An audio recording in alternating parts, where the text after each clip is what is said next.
Hi everyone, welcome back to Eclectic. Hello, today I want to tell you about the difference between love and control. So I know you know the difference, but sometimes many people get confused and feel sort of flattered by somebody else controlling them, like they are, oh, maybe this person is really interested in me or something like that. So there's one thing that I would like everybody to know, and that's the concept of coercive control. I see this in my clients a lot, where they start telling me things like, oh, I'm not able to choose my clothes anymore. I'm not able to decide whether I need to do this or that. Everyday stuff.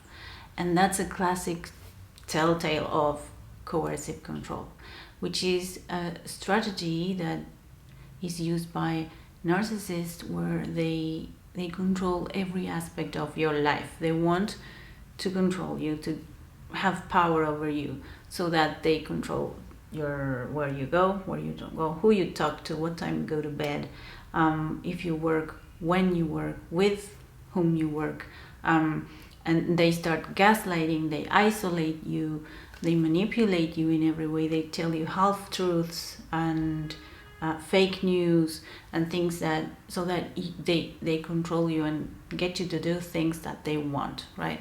And this is very important because it's been declared, let's say, as a crime in the UK in 2015. So it's very recent, because before that, in the 70s, for example, domestic abuse was considered only if somebody had an injury, physical injury. But Evan Stark, who is the person that first defined coercive control, he's a social worker. He realized that after his studies, he realized that that's the end of the line. Before that, there's a lot that happens through decades. So when there's a murder, for example, a murder in a family, or domestic abuse, violence, or sexual assault in the family, things have been going on for a while before that, and they realized this by studying children and mothers that were victims of domestic violence. And so they realized that coercive control was present in 95% of the cases.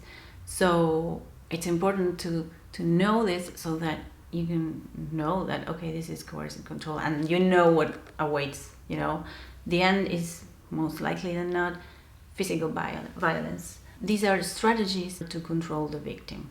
Gaslighting, isolation, trying to control little details of the person's life. Victims of narcissistic abuse lose their sense of identity, because I have clients that don't know, like they have a hard time deciding, making small decisions. Coercive control translates in little things that are controlled during the day of a person, from when to work, when not to work, who to work with, what to say, what not to say, isolate them from the family and friends. It's very manipulative and horrifying, and it involves a triangulation and using people in order to make them do whatever they want.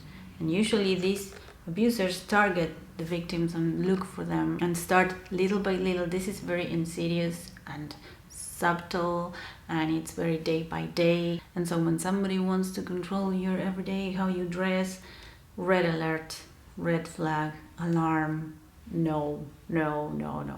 And also in this dynamic, kids are weaponized, and they are used to work for the abuser, right? They control the victim this way through using the kids.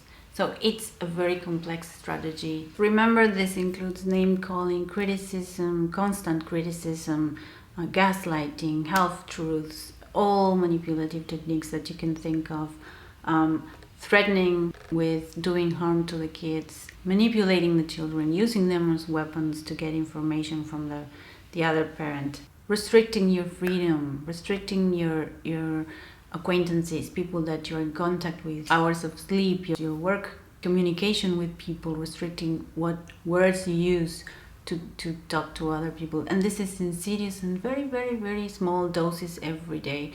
And so that it's very much like the frog that dies in hot water, in boiling water, the same way, where this is very day by day and slowly, and until I have clients that are not able to make decisions as to whether to have a shower or not, or whether to go for a walk or not, or whether to get dressed, what to wear, and so you're impaired of everything. And this is coercive control, and it's important to know about this so that you can know when you have to get out of relationships like this, okay?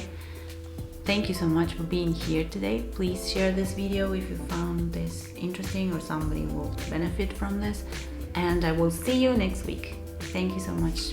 Bye-bye.